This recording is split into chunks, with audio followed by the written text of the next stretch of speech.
আর আঙুল চেটে চেটে খাচ্ছে। একটা লোক রাস্তায় চলছে, এক কদমের পরে আরেক কদম সুবহানাল্লাহি ওয়া বিহামদিহি পড়ুন, সুবহানাল্লাহি ওয়া বিহামদিহি সুবহানাল্লাহিল আযীম হচ্ছে।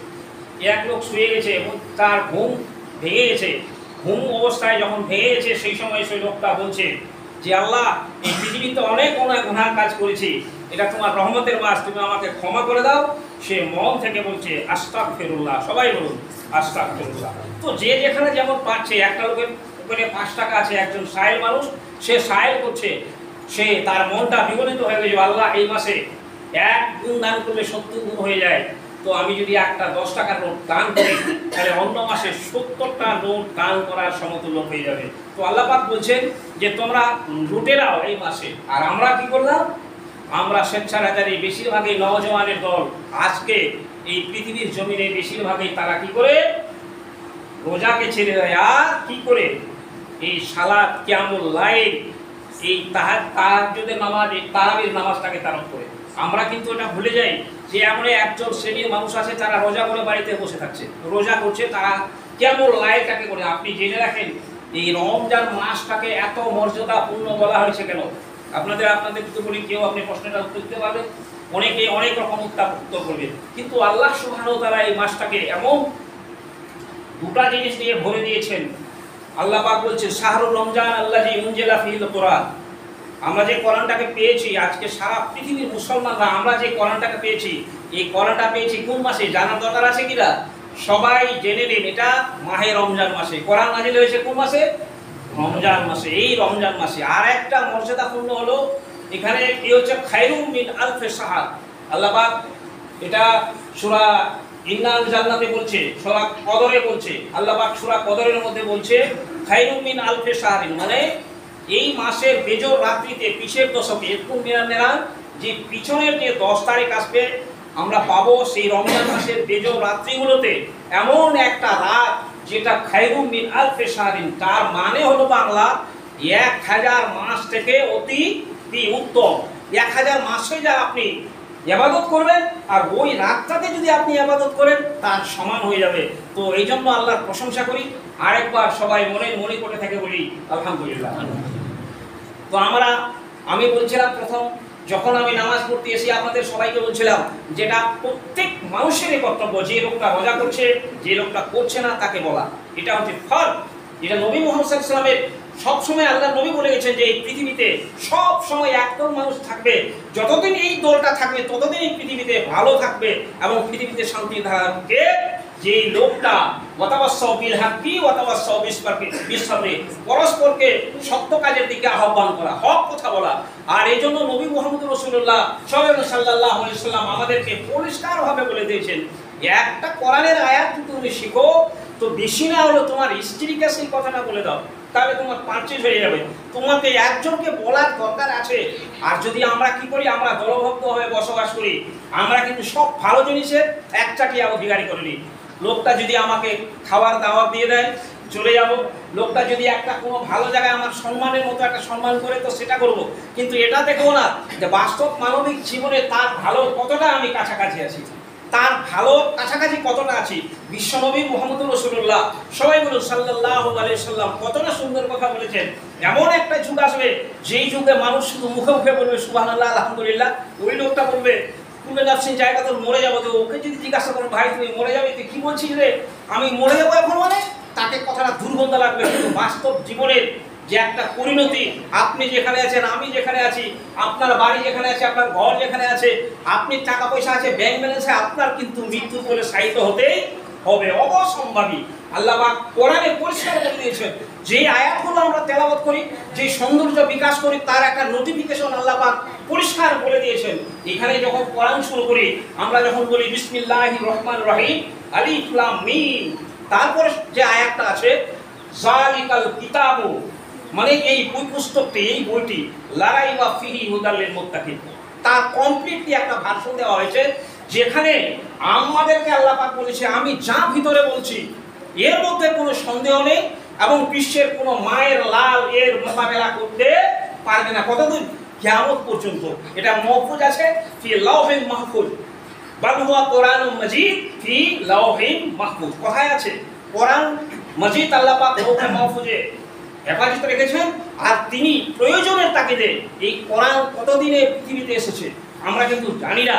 আমরা দেশের প্রধানমন্ত্রীর সমস্ত কথাগুলো জানি, বিদেশের কথাগুলো জানি, কিন্তু কোরআন মজিদ কতদিনে নাজিল হয়েছে এবং কোথায় কত হয়েছে এটা আমাদের জানার দরকার আছে। আপনারা জেনে রাখুন, কোরআন মজিদ নাজিল হয়েছে 23 বছর ধরে, একদিনে নাজিল হয়নি।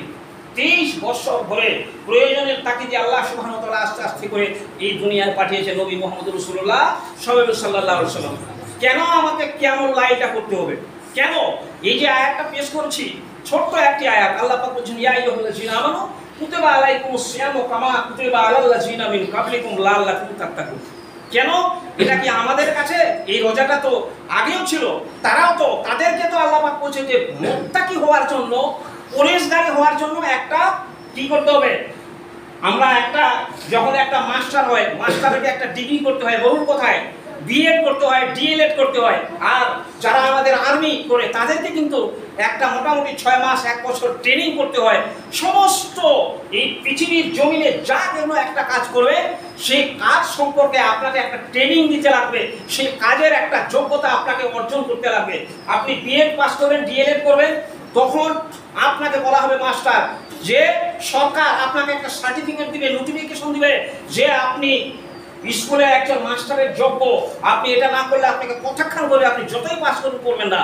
তো বিশ্বনবী মুহাম্মদুর রাসূলুল্লাহ সাল্লাল্লাহু আলাইহি সাল্লামের মারফতে যে ওহী নাজিল হলো, ওহী নাজিল করার শুরুর সঙ্গে এই কোরআন নাজিল হচ্ছে। আল্লাহ পাক সুবহানাহু ওয়া তাআলা আপনাকে আমাকে জাহান্নামের আগুন থেকে কিভাবে বাঁচাবেন, জাহান্নামের আগুন থেকে আপনি আমি কিভাবে বাঁচবো, যদি একটু পরিমাণ আপনার জ্ঞান না থাকে, যদি একটা বিন্দু পরিমাণ আপনার জ্ঞান না থাকে, তাহলে এর থেকে বোকাটে পাগল মানুষের দল আর পৃথিবীতে থাকতে পারে না। আমরা মাহে রমজান মাস আল্লাহর দয়া রহমত নেঘা ছাড়া কখনো আসি পৌঁছাতে পারতাম না। লোক ভেবে গেল এই তো চলে গেল মাহে রমজান মাস, আবার চলে আসলো, কিন্তু আমাদের মনটা বেকুলিত থাকে যেই মানুষগুলো এই পৃথিবীর হাওয়া বাতাস নানান রকমের নিয়ামত খেয়ে উপভোগ করে নিজেকে অথর্ব করে দিয়েছে, মানে নিজেকে দুর্বল মনে করেছে। বেশি টাকা আছে আর খাটার প্রয়োজন নেই, আমার এটাই চলবে, আমার বাড়ি হয়ে গেছে আর কোনো প্রয়োজন নেই, আমার নামাজ রোজা ওরাই করবে, যা ও রোজা ওরাই রাখবে যাদের বাড়িতে খানা নেই। এই সমস্ত মানুষগুলো কিছুদিন আগে ছিল, এখন ইনশাআল্লাহুল আজিজ আমরা দেখছি যে আমাদের মধ্যে অনেকটা সচেতন আছে। আমাদের যে নানান রকমের মুঝাবে আমরা বিভক্ত হয়ে গেছি, কিন্তু এটা আপনাকে জেনে ভালো লাগবে, এটা আমরা জানা দরকার। একমাত্র আমরা আহলে হাদিসের ছেলেরাই আজকে আমরা জরিপ চালাই না, কোনো লোক কোনো বাড়িতে নামাজ পড়তে চায় না, এটা বিষয়ে আমরা কোনো জরিপ চালাই না। অথচ বিশ্বনবী মুহাম্মদুর রাসূলুল্লাহ সাল্লাল্লাহু আলাইহি ওয়াসাল্লাম তিনি প্রতিদিন মসজিদে যেতেন, মসজিদে নববীতে নামাজ পড়তেন এবং খুতবা করতেন। তার সামনে একজন স্ত্রী লোক ছিল, যেটা ছিল নবী মুহাম্মদ সাল্লাল্লাহু আলাইহি ওয়াসাল্লামের বিরোধী, খুব দুশ্মন, রাস্তায় কাটা ফেলতো, নোংরাগুলো ফেলে দিত, জানো সে নবী মুহাম্মদ রাসূলুল্লাহ সাল্লাল্লাহু আলাইহি ওয়াসাল্লাম যেন নাপাক হয়ে যায় সেই সমস্ত আজে বাজে দিয়ে রাস্তাটা দেখতে তো এইভাবে প্রতিদিন করতো। আল্লাহর নবী মুহাম্মদ রাসূলুল্লাহ সাল্লাল্লাহু আলাইহি ওয়াসাল্লাম তিনি একদিন আসে চলে গেলেন, তারপরে দিন আবার আসলেন, তিনি ওইভাবে গেলেন, দেখতে পাচ্ছেন ওই রাস্তায় আর নোংরা কিছু নেই, কোনো রকমের নেই। তিনি মনে লাগলেন যে আমার প্রতিবেশী, আমার তার সঙ্গে আমার একটা শেয়ার করার দরকার আছে, সে যাই করুক, আমি তো আল্লাহ পাক কোরআনে বলে দিয়েছে ওয়ামা আরসালনাকা ইল্লা রাহমাতাল লিল আলামিন, আমাকে পৃথিবীর রহমত করে পাঠিয়েছে, আমার খোঁজ নেওয়ার দরকার। আল্লাহর নবী একদিন চলে গেলেন তার খবর নিয়ে পেলেন প্রতিবেশী থেকে যে ওই মহিলাটি অসুস্থ হয়ে আছে। আল্লাহর নবী গিয়ে দরজায় সালাম দিলেন, আসসালামু আলাইকুম, মা বাড়িতে আছো? তোমাকে দেখতে পাচ্ছি না, আমার রাস্তায় যে জঞ্জাল ছিল সেটা দেখতে পাচ্ছি না, আমি এসেছি আপনার কুশল বিনিময়ের জন্য। সেই মহিলা তো অবাক, যেই মহিলা তো বিশাল বড় অবাক যে এই লোকের আমি সারা জীবন দুশ্মনী করেছি, যা রাস্তায় আমি কাটা দিয়েছি, নোংরা ফেলেছি, অথচ এই লোকটাই আমার খোঁজ নিতে এসেছে। আমার আত্মীয় স্বজন, আমার মেয়ে, আমার ছেলে, আমার বৌমা, আমার পাড়া প্রতিবেশী সবাই মানুষগুলো কোথায় হারিয়ে গেছে, তারা তো দুঃখের দিনে আসেনি। আল্লাহর নবী মুহাম্মদুর রাসূলুল্লাহ সবাই বলেন সাল্লাল্লাহু আলাইহি সাল্লাম, তিনিই ছিলেন সারা বিশ্বের চরিত্রের সর্বশ্রেষ্ঠ। তো আল্লাহর নবী হাদিসগুলোতে কি ঘোষণা দিয়েছে, বুখারীতে যান, এবার মুসলিম শরীফে যান, তিরমিজিতে যান, নাসাইতে যান, আল্লাহর নবী বলে দিয়েছেন যে কুল্লুকুম খায়রিন তাআল্লামাল কোরআনা ওয়া আল্লামাহুন নাস, সারা পৃথিবীর সর্বশ্রেষ্ঠ মানুষ ওইগুলোই যেই লোকগুলো নিজে কোরআন তেলাওয়াত করে এবং অপরকে কি করে শিক্ষা দেয়। এই মানুষগুলো ছাড়া আর কোনো মানুষ পৃথিবীর মধ্যে সর্বশ্রেষ্ঠ নয়। সেই মানুষগুলো ছাড়া এই পৃথিবীতে কোনো মানুষগুলো শ্রেষ্ঠ নয়। কে কোরআন তেলাওয়াত করে? আদিবাসীরা করে, খ্রিস্টানরা করে, ইহুদি করে, নাসারা করে, কে করে? আপনি করেন, আমি করি, আপনার বৌমা করে, আমি করেন। আমি কোরআন তেলাওয়াত করি নামাজে, আমি কোরআন তেলাওয়াত করি বাড়িতে, সবসময় কোরআন তেলাওয়াত করি। কে করে? এটা হলো নবী মুহাম্মদ রাসূলুল্লাহ সাল্লাল্লাহু আলাইহি সাল্লামের উম্মতেরা, তার সাথীরা। আমরা তো আল্লাহর নবীর পরে ঈমান এনেছি, আল্লাহর পরে ঈমান এনেছি, তবেই তো মসজিদে এসেছি। তাহলে আজকে এই কথাটাই মনে রাখতে হবে যে আমার কোরআন তেলাওয়াতের অধিকারী আমাকে হতে লাগবে। তাহলে বিশ্বনবী মুহাম্মদ রাসূলুল্লাহ সাল্লাল্লাহু আলাইহি সাল্লাম যে আমাদেরকে বলে গেছেন তার প্রতি পুঙ্খানুপুঙ্খভাবে আমাকে আমল করতে হবে। আজকে বেরেলিদের মধ্যে বলেন, অন্য মুসাফদের মধ্যে বলেন, তারা আজকে দোকানে পাশারে বিভিন্ন জায়গায় দেখতে পাবেন না, তারাবির নামাজগুলোতে মসজিদে ভরাট হয়ে যাচ্ছে। তিনটা মসজিদে এত লোক, তারা 20 রাকাত নামাজ পড়ে, আমরা মাত্র 8 রাকাত নামাজ পড়ে থাকি। আমাদের নামাজের সৌন্দর্য 8 রাকাত, এখানেই মানুষ ঠকে যায়। বাড়ির পাশের মসজিদগুলোতে আজান হয়, আমরা কিন্তু জাগ্রত হইনি। আপনারা জেনে রাখবেন, আল্লাহ সুবহানাহু ওয়া তাআলা কোরআনে বলছে উলাইকা হুমুল গাফিলুন বাল হুম আজাল। আপনি কি ওই মতো যে পশুগুলোর পেট যখন ভরে যায়, সেই পশুগুলো তখন ঘুমিয়ে পড়ে, তার পশু পাশের যে একটা পশু সে খানা পায়নি, সে ছটফট করে, সে ঘুমোতে পারে না, তার পেটে ক্ষুধা। আপনি কি ওই দলের মানুষ?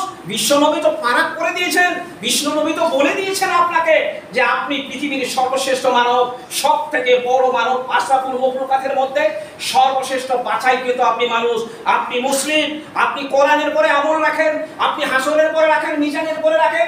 তাহলে আজকে মাহে রমজান মাস যদি আপনার রহমতের মাস হয়ে যায়, মাহে রমজানের মাস যদি তাকওয়ার মাস হয়ে যায়, তাহলে আপনাকে মুত্তাকি হিসেবে গণ্য হতে গেলে আপনাকে কিয়ামুল লাইল অর্থাৎ তারাবির নামাজ আপনাকে অবশ্যই মসজিদে আসে পড়তে লাগবে। এর জন্য কোনো বাধা ধরা নেই। বলতে চাচ্ছিলাম যে নবী মুহাম্মদ রাসূলুল্লাহ সাল্লাল্লাহু আলাইহি সাল্লাম তার কাছে খোঁজ নিলেন প্রতিবেশীর জন্য, তার বিমারিকে ভাড়ার জন্য, তাকে কলেমা পড়ার জন্য যাননি, তার বিমারিকে দেখার জন্য। আপনার প্রতিবেশী যেই লোকটা নামাজ পড়ে না সে তো সরাসরি জাহান্নামী, সেই লোকটা রোজা করে না সে সরাসরি জাহান্নামী। আজকে হয়তো যাবে না, কিন্তু জীবনের অন্তিম কাল এই লোকটা যদি নামাজ না পড়ে ওই অবস্থায় মারা যায়। আজকে একটা নওজোয়ান, আমি এখানে মসজিদে ভরা মসজিদে খুতবা দিচ্ছি, আমি আপনাদের সম্মুখে চ্যালেঞ্জ করছি, একজন নওজোয়ান যার প্রতি রোজা ফরজ হয়েছে, সেই লোকটা বিনা রোজায় যদি মারা যায়, বলুন আজকে মসজিদের সকল মুসল্লিগুলো বলুন সেই লোকটা জাহান্নামে যাবে কি জান্নাতে যাবে? আপনারা এই ফয়সালা কর্তার মালিক, আপনি বলুন সেই লোকটা যদি, সেই ইয়াং জেনারেশনের লোকটা যদি রমজান মাস পাওয়া সত্ত্বেও সেই লোকটা যদি রোজা না করে না মারা যায়, সেই লোকটা অবশ্যই জাহান্নামে চলে যাবে। আল্লাহ পাক বলে দিয়েছেন ইসলামের 5টা রুকুন আছে, আউয়ালুল কালিমা তাইয়্যিবা, আর দ্বিতীয়টা হলো প্রথম কলেমা, দ্বিতীয় হলো নামাজ, তৃতীয় স্থান হলো রোজা। এটা হলো ইসলামের তৃতীয় স্তম্ভ। আপনাকে রোজাটা করতে হবে বাধ্য, আপনি রোজা করতে বাধ্য, আপনাকে অবশ্যই রোজা করতে হবে। এর জন্য আপনার কোনো ছুটকারা চলবে না। আপনি যদি সফরে যান তাহলে আপনার রোজা মাপ আছে, আপনি যদি বিমারি হয়ে থাকেন তাহলে আপনার জন্য রোজাটা মাপ আছে। আপনি জেনে রাখুন, আপনি শুধু নামাজ পড়বেন না, আপনার ছেলেকে আপনি উদ্বুদ্ধ করবেন। কোরআনে আল্লাহ পাক বলছেন ওয়ানজির আশরাতাকা লাকামিন, তুমি জেনে রাখো চুক্তি মানে ধরে তুমি আসো, রাত যায়, দিন যায়, ঘন্টার পর ঘন্টা যায়, তোমার ছেলে যখন ফসল উৎপন্ন করে, তোমার ছেলে যখন টাকা উপার্জন করে নিয়ে আসে দিল্লি থেকে, মনের বিশাল গভীর আনন্দ হয়ে যায়। তুমি তখন বাড়ি করো, গাড়ি করো, মানুষের সঙ্গে তুমি আনন্দ ফুর্তি করো, কিন্তু তুমি জানো তোমার জীবনের অজান্তে এই পৃথিবীর মানুষগুলোকে একটা তুমি শিক্ষা দিয়েছো। অথচ নবী মুহাম্মদ রাসূলুল্লাহ সবাই বলুন সাল্লাল্লাহু আলাইহি সাল্লাম আমাদের কর্ণকুহরে বলে গেছেন তালিবুল ইলমি ফারিজাতুন আলা কুল্লি মুসলিমিন ওয়াল মুসলিমা। আপনাকে দ্বীন যেমন শিক্ষা দিতে হবে, আপনাকে দুনিয়াবি যেমন শিক্ষা দিতে হবে, তখন আখিরাত বিষয়ে সম্পর্কে আপনাকে শিক্ষা দিতে লাগবে। এটা ফরজ। আল্লাহ পাক পরিষ্কার সূরা ইকরার মধ্যে বলছেন বিসমিল্লাহির রহমানির রহিম, ইকরা বিসমি রাব্বিকাল্লাযী খালাক। আপনাকে পড়তে হবে। আপনাকে বলেনি যে ইংলিশ পড়বেন না, আপনি ডক্টরেট করবেন না, আপনি মাস্টারি করবেন না, আপনাকে এটাকে বলা হয়নি।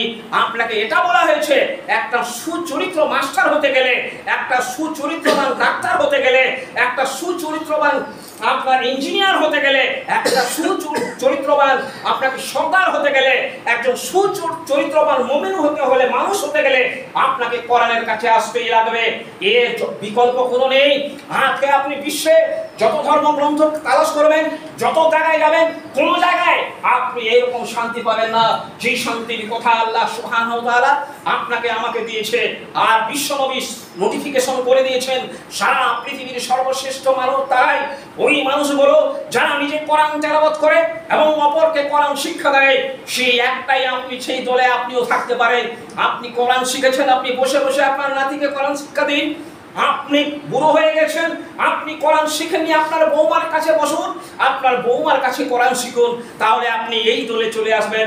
বলুন তো, সারা পৃথিবীর ভালো দলে কে থাকতে চায় না? বলুন, আপনি কি বলেন যে আপনি এই পৃথিবীর ভালো মানুষগুলোর কাছে থাকতে চান, না আপনি জাহান্নামের ওয়ালাদের কাছে থাকতে চান? আপনাকেই প্রমাণ করতে হবে, আপনাকেই বিচার করতে হবে। বিশ্বের সর্বশ্রেষ্ঠ মানব যদি মহানবী মুহাম্মদুর রাসূলুল্লাহ সাল্লাল্লাহু আলাইহি সাল্লাম হয়ে থাকে, আর আপনি যদি তার শিষ্য হয়ে থাকেন, আপনি যদি তার উম্মত হয়ে থাকেন, আপনি যদি তার দলভুক্ত হয়ে থাকেন, তাহলে আপনি জেনে রাখুন, আপনার বড় ছেলেটা রোজা কেন করে না, আপনার বৌমা কেন রোজা করে না, আপনার স্ত্রী কেন রোজা করে না? সুস্থ সবল থাকা অবস্থায় এটা আপনাকেই কৈফিয়ত নিতে হবে। না হলে আল্লাহ সুবহানাহু ওয়া তাআলা রব্বুল আলামিন ঘোষণা করে দিয়েছেন, তোমার পরিবারের সকল বিষয় সম্পর্কে তোমাকে জিজ্ঞাসা করা হবে, এর জন্য কোনো ছাড় দেওয়া হবে না। তাহলে আমরা কি বুঝলাম? যে একজন প্রতিবেশী বিশ্বনবী তার খোঁজ নিতে গেলেন, আমার পাশে যে লোকটা, সেই লোকটা যদি বিনা রোজায় মারা যায় জাহান্নামী হয়ে যাবে, বিনা নামাজে মারা যায় জাহান্নামী হয়ে যাবে। তার ভালো কাজের আমরা, তার খাওয়া দাওয়ার ভালো অনুষ্ঠানের আমরা অংশগ্রহণ হয়ে যাব।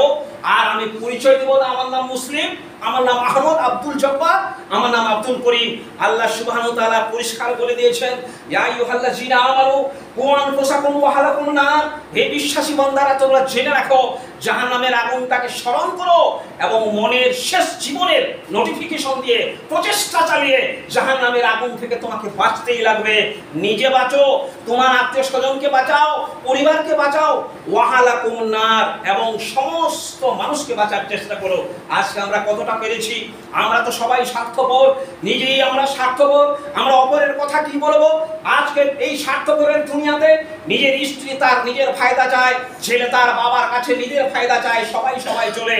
কিন্তু আপনি জেনে গেছেন আপনি একজন জালেম, আপনি নিজের রক্তের প্রতি জুলুম করছেন, আপনার ছেলের দিকে তাকাচ্ছেন, মেয়ের দিকে তাকাচ্ছেন, বৌমার দিকে তাকাচ্ছেন, প্রতিবেশী সকলের দিকে তাকাচ্ছেন, আর এখানে আপনি জালেম হয়ে যাচ্ছেন।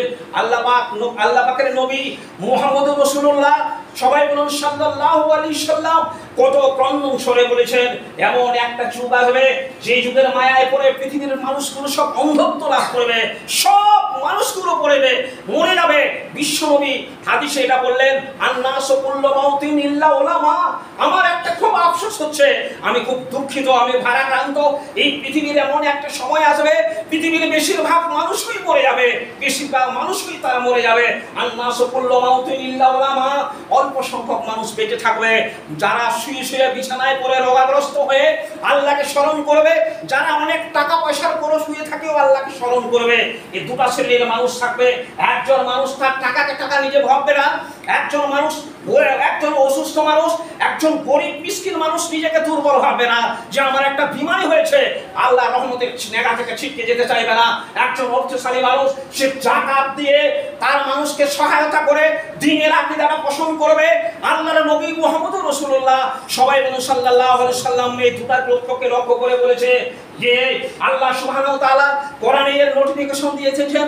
আল্লাহ বলছেন, আল্লাযীনা ইউকিমুনাস সালাতা ওয়া ইউতুজ যাকাতা ওয়া যালিকা দীনুল কাইয়্যিমা। সূরা বাইয়ানাতে কত সুন্দরভাবে আল্লাহ সুবহানাহু ওয়া তাআলা বলেছেন, নামাজ ওই লোকটাই প্রতিষ্ঠিত করতে পারবে যেই লোকটা নিজে উপার্জন করে মানুষকে খাওয়াবে। আপনি মাদ্রাসায় 10 টাকা দান করবেন, মসজিদে করবেন, আপনার ছেলে পেলে আত্মীয় স্বজনকে সুষ্ঠুভাবে পরিষেবা দিবেন, ওই লোকটার দ্বারাই আজকের দিনে আমরা ঘৃণার পাত্র হয়ে গেছি। আমাদের চরিত্র ব্যবহারগুলো এমন হয়ে গেছে যেই চরিত্রের কাছে কথা বলা মুশকিল হয়ে আছে। বিশ্বনবী মুহাম্মদুর রাসূলুল্লাহ, সবাই বলুন সাল্লাল্লাহু আলাইহি সাল্লাম বলেছেন, তোমরা জাহান্নামের আগুন থেকে সবাইকে বাঁচার চেষ্টা করতে হবে। তাহলে কেন আপনার বড় ছেলে রোজা করে না, কেন বউমা করে না, কেন স্ত্রী করে না, কেন তোমার মেয়ে, যে মেয়ে তোমার বাড়িতে আসলে টাকা পয়সা নিয়ে যায়, যে মেয়ের জন্য তুমি অনেক টাকা খরচা করছো, সেই মেয়েটাকে বিয়ে দিয়েছো, সে কেন রোজা করে না? তোমার গণিতিক আকারে তোমার কাছে প্রত্যেকটা জিনিসের হিসাব নিয়ে নিতে হবে। তাই আল্লাহ সুবহানাহু ওয়া তাআলা এই কোরআনের আয়াতের প্রতি সামান্যটুকু বলে বক্তব্য আমার শেষ করব। আল্লাহ সুবহানাহু ওয়া তাআলা আমাদেরকে পরিষ্কার বলছেন, ইয়া আইয়ুহাল্লাযীনা আমানুত্তাকুল্লাহা হাক্কা তুকাতিহি ওয়া লা তামুতুন্না ইল্লা ওয়া আনতুম মুসলিমুন। এখানে সংক্ষিপ্ত আকারে বলছে যে ইসলামে পরিপূর্ণ দাখিল হয়ে যাও। আর যে আয়াতটা তেলাওয়াত করছি, আল্লাহ পাক বলছেন, ইয়া আইয়ুহাল্লাযীনা আমানু কুতিবা আলাইকুমুস সিয়ামু কামা কুতিবা আলাল্লাযীনা মিন কাবলিকুম লাআল্লাকুম তাত্তাকুন। কেন আপনাকে রোজা করতে লাগবে বলুন? কেন এই মাসে কেন আপনাকে তারাবির নামাজটা পড়তে লাগবে 30 দিন? কারণটা কি? কারণ একটাই, ডক্টর হতে গেলে ডাক্তারি ট্রেনিং নিতে হয়, মাস্টারি ট্রেনিং নিতে হয়। আল্লাহ সুবহানাহু ওয়া তাআলা বলছেন, আমি অগণিত মানব কোনকে সৃষ্টি করেছি, তাদেরকে জাহান্নামের আগুন থেকে আমাকে বাঁচাতে হবে। এই একটা উসিলা স্বরূপ আল্লাহর রহমতের নেগার জন্য এই মাহে রমজান মাস আপনাকে আমাকে দিয়েছেন, আমরা পেয়েছি। আমরা এই মাহে রমজান মাসে রোজা রাখবো, সূর্য যতক্ষণ না ডুবে ততক্ষণ রোজা ইফতার করবো না। আমরা সেহরি খাবো, আমরা সেহরি খেয়ে রোজা রাখবো, 30 দিনের 30টা রোজা কমপ্লিট করব। আমরা সেই সালাতের কায়েমে মুক্ত হয়ে যাব। আমরা মৃত্যুর আগ পর্যন্ত আমরা জান্নাতে যাওয়ার জন্য প্রস্তুতি নিয়ে নিব। এখানে যখন একটা মানুষ রোজা করবে, তার পরিচারিক ব্যবস্থাগুলো সম্পূর্ণ পাল্টে যাবে। তার পোশাক পরিচ্ছদ, কথা বলার ভঙ্গিমা সবকিছু ত্যাগ হয়ে যাবে। তার সমস্ত মুখের জবান নরম হয়ে যাবে এবং সেই 30 দিন নামাজ পড়ার কারণে নামাজের একটা তার অবস্থা তার শরীরে প্রবেশ করে যাবে। বাকি 11টা মাস এই তার নোটিফিকেশনটা চলে যাবে এবং এইভাবেই সে এমন একটা জায়গায় চলে যাবে, সে নামাজি হয়ে যাবে। সেই লোকটাকে আর কোনোদিন জীবনে আর নামাজ ছাড়বে না, কোনোদিন রোজা ছাড়বে না, কোনোদিন সালাতকে সে ছাড়বে না, ছাড়তে পারবে না। তাই মুত্তাকি হওয়ার জন্য, পরিষ্কারী হওয়ার জন্য এই মাহে রমজান মাসে ভর্তি হতে লাগবে। এখানে আপনাকে মসজিদে আসতে হবে বাধ্য, আপনাকে কিয়ামুল লাইল করতে হবে। আপনি বাড়িতে সালাত পড়ছেন, ভালো পড়ছেন, কিন্তু মাহে রমজান মাস 5 ওয়াক্ত সালাতকে জামাতে কায়েম করার চেষ্টা করুন। নিজের জীবন ফুরিয়ে আসছে সবারই, কারণ এটা কোনো বড় লোককে বলা হয়নি, বাবা তুমি জওয়ান, তুমি এখন মরবে না। একজন বৃদ্ধ মানুষ 100 বছরের বয়স, তার বিছানায় শায়িত, সে বেঁচে আছে, তার নাতি 30 বছরের জওয়ান মারা গেছে। এটা জীবনে অনেক উদাহরণ আমাদের সামনে আছে, এটা বলার কিছু নেই। তাই আমাদের কাছে আমি এটা মনে রাখবো যে আয়াতের প্রতি আপনারা আমল করুন। এই অগাধ রহমতের ধারা আল্লাহ সুবহানাহু ওয়া তাআলা বর্ষণ করে দিয়েছেন আপনার কাছে, আমার কাছে। ছোট্ট আয়াতে করিমা দিয়ে এই বক্তব্যটা শেষ করছি। আল্লাহ সুবহানাহু ওয়া তাআলা কত খুশ মিজাজে এই আয়াতটাকে নাযিল করছেন, কত আনন্দের সুরে নাযিল করছেন। আল্লাহ সুবহানাহু ওয়া তাআলা বলছেন, বান্দা তুমি এটা বলো, ফাদখুলি ফি ইবাদি ওয়াদখুলি জান্নাতি, তুমি ইবাদতের দরজা খুলে থাকবে, এই রাস্তা দিয়ে তুমি ইবাদত করবে, আর এক রাস্তা দিয়ে জীবন চলে যাওয়ার পরে জান্নাতে দাখিল করবে। আসুন সবাই মিলে আল্লাহর দ্বীনকে মহব্বত করি। সব